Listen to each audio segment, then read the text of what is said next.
To take the permit of the Sagarmatha National Camp.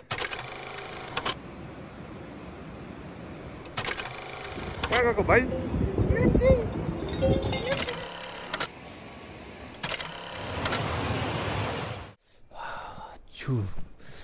A very good morning once again from Monjo. Well, today it's a very nice day compared to yesterday. Looking forward for a sunny day. So today we'll be heading towards Namche Bazaar, crossing the iconic Sir Edmund Hillary Bridge. Stay tuned with us as we proceed towards our journey till the Everest Base Camp and the Chola Circuit. Bro, khaja aipugyo. So, Vinod, के छ खाजामा? आज चायपत्ती खाएर चाहिँ जानुपर्छ. रोटी हो. विनोद चाहिँ रोटी सब्जी खाने रे. म चाहिँ pancake with jam and honey. So this was the common room for the night. So Vinod, के छ, excited for the day? Very excited. आज चाहिँ पुग्ने छ है नाम्ची बजार. उहाँहरु चाहिँ अरल जानु हुने हो, हामी उकालो. बाहिर एकदम ज्ञानहरु धेरै माउन्टेन रिलेटेड ज्ञानहरु निकै बाटियो हो. उहाँ चाहिँ एकदम प्रोफेसनल गाइडै हुनुहुँदै रहेछ. तपाईको नाम त के पो भन्नु? सुनिल निर्भिक. सुनिल लामा हुनुहुँदै रहेछ उहाँ चाहिँ हो. तपाईलाई thank you so much for giving us यस्तो राम्रो इन्फर्मेसन अबाउट द माउन्टेन्स. के गर्नु अब फ्युचरमा कुनै दिन कहीँ भेटौँला तपाईसँग. आजको वेदर चाहिँ इट्स भेरी फाइन. आज त लुक्लामा फ्लाइट्स पनि आउँछ होला. हिजो त क्लाउडी वेदरले गर्दा आइपुगेको थिएन, क्यान्सल भएको थियो. So we have started our trek towards Namche Bazaar. It's only 4 kilometres भन्दै थियो, तर इल टेक अलमोस्ट 4 आवर्स भन्दै थियो. 1 kilometre per hour. But let's see कति टाइम लाग्दो रहेछ. यहाँनिर चाहिँ जुन चाहिँ होटल देख्नुहुँदैछ है, हिजो हामी यहाँनिर पनि बस्नु लागि सोध्नु लागि गएको थियो. तर यो चाहिँ तपाईँको एकदम लग्जरी होटल रहेछ. Plus it's very expensive. तपाईँको पर नाइट $270 अरे हो. सो $270 चाहिँ इन्डियन करेन्सी र नेपाल करेन्सीमा कन्भर्ट गर्दाखेरि चाहिँ कति हुन्छ सोचिहाल्नुहोस् होला. विनोद केही भन्नु छ कि? त्यसमा फुडिङ पनि एक्स्ट्रा भन्दै. फुडिङ पनि एक्स्ट्रा हो. $50. So it's very expensive, very luxury also. हामी बसेको जग्गाको अलिकति माथि नै यहाँनिर चेकपोस्ट आइपुग्दो रहेछ. यहाँनिर चाहिँ you have to take the permit for the Sagarmatha national park.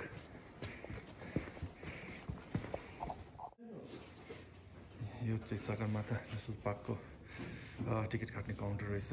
For us we have to pay 1500. यहाँ चाहिँ चेकिङ गर्नु रहेछ.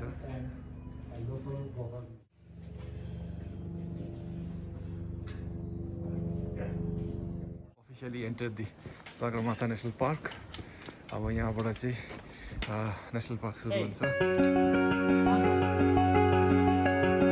So Vinod, excited?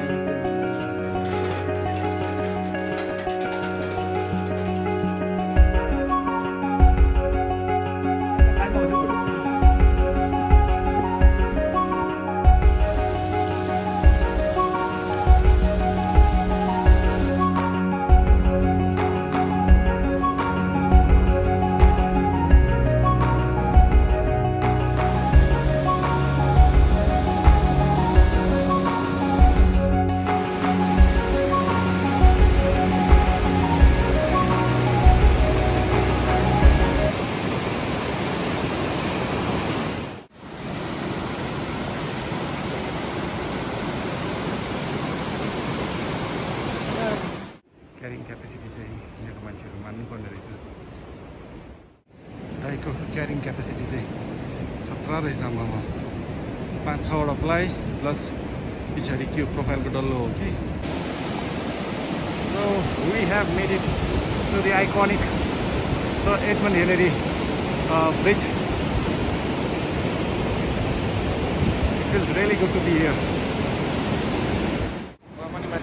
लोबोची पिक गर्नु भएको तपाईँ? लोबोची पिक हामी फ्युचरमा कुनै दिन लोबोची चाहिँ चढौँला होइन? आउनुपर्छ.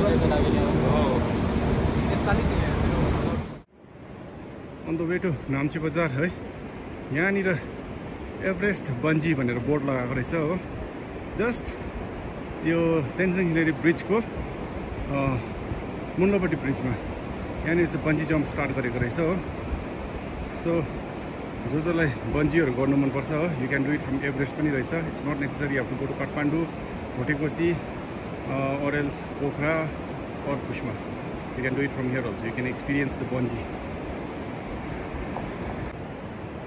विनोद कस्तो लागिरहेको छ? फोटोमा मात्रै हेर्ने चिजहरू हो, अहिले रियल लाइफमा ट्राभल गर्दा चाहिँ क्रस गर्नु पाउँदा।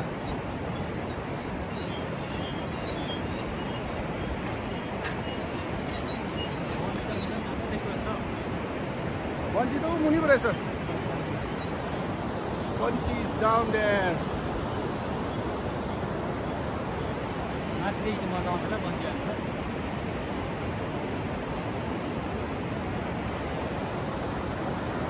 ट्राई गर्ने हो नि सर? नगर्ने भन्छु म। तल छ Dudhkoshi river crossing the iconic Hillary bridge.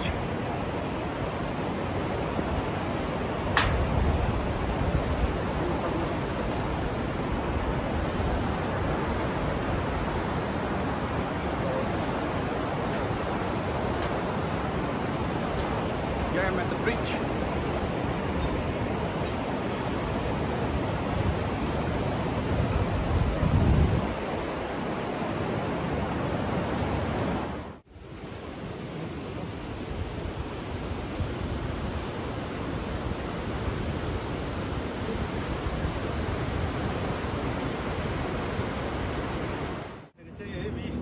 Come to meet across so many people. त्यस्तै उहाँहरूसँग भेट भएको छ हो। उहाँ चाहिँ लोबुची पिक जानु भएको अरे हो। हामी पनि फ्युचरमा लोबुची पिक चढ्नुपर्छ होला उहाँसँग। उहाँको दिदी चाहिँ त उहाँ हुनुहुँदो रहेछ हो। उहाँ चाहिँ एभरेस्टर हुनुहुन्छ, गिनिज वर्ल्ड रेकर्ड पनि गर्नुभएको रहेछ। Fastest ascent and decent in 13 hours. उहाँ चाहिँ तपाईँको नाम चाहिँ के भन्नुभयो? कुन्जो लामा। हो कुन्जो। उहाँ चाहिँ एभरेस्टर हुनुहुन्छ, फास्टेस्ट एसेन्ट एन्ड डिसेन्ट 13 आवर्समै गिनिज वर्ल्ड रेकर्ड गर्नुभएको रहेछ हो। एउटा फोटो खिच्नु भयो ल। लो एभरेस्टमा नयाँ काम पाएँ है।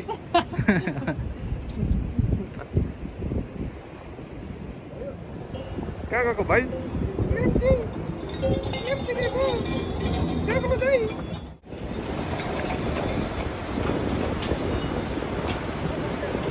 यस्तो 5 लोडा गर्दै पठाउँदो रहेछ। कुनलाई लोड बेसी हुन्छ भनेर 5 लोड पठाउँदो रहेछ।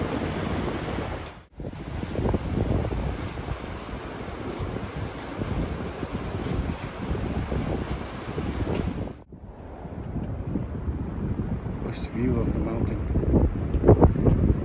यहाँदेखि त कति देख्छ होला, तर आजको लागि चाहिँ फर्स्ट भ्यू यहाँ तलबाट आएको।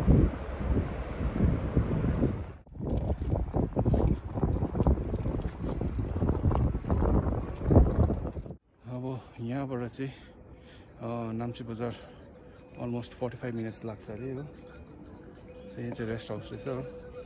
एकछिन वासरुम लाग्छ विनोद, जाने एकछिन बिस्तारो। We are almost there at Namche Bazaar.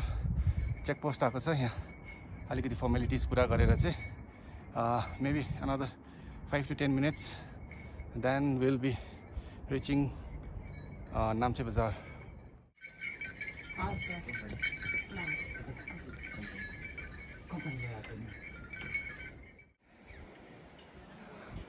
Namche बजार पुगेको पनि छैन, हिमाल देख्न थालिसक्यो। नाम्ची बजार चाहिँ माथि कन्स्ट्रक्सन हुँदै घरको उतापट्टि रहेछ। ठिक्कै हामी अलमोस्ट पुग्नु आँट्यो।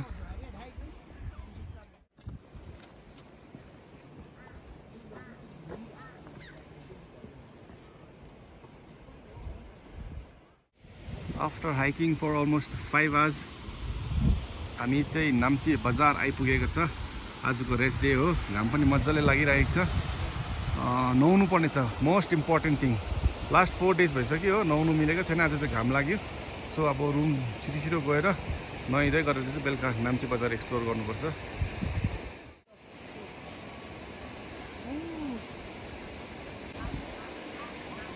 एन्टरिङ नाम्ची बजार यहाँनिर त पुरा लुगाहरू बनाउँदो रहेछ किनकि भन्दा पानी यस्तो छ नाम्ची बजार जाने बाटो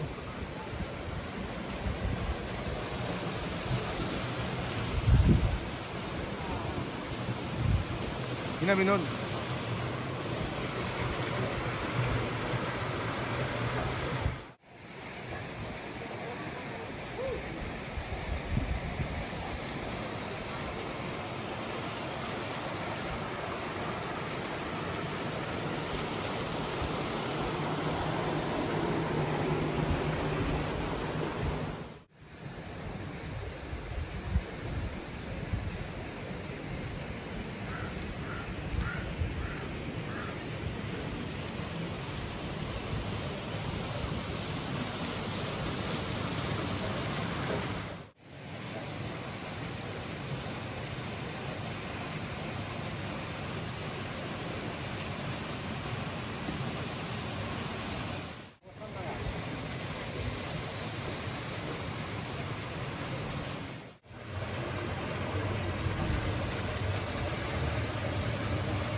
This is the night view of Namche Bazaar. Namche Bazaar pani it's a very developed town नै भन्दा पनि हुन्छ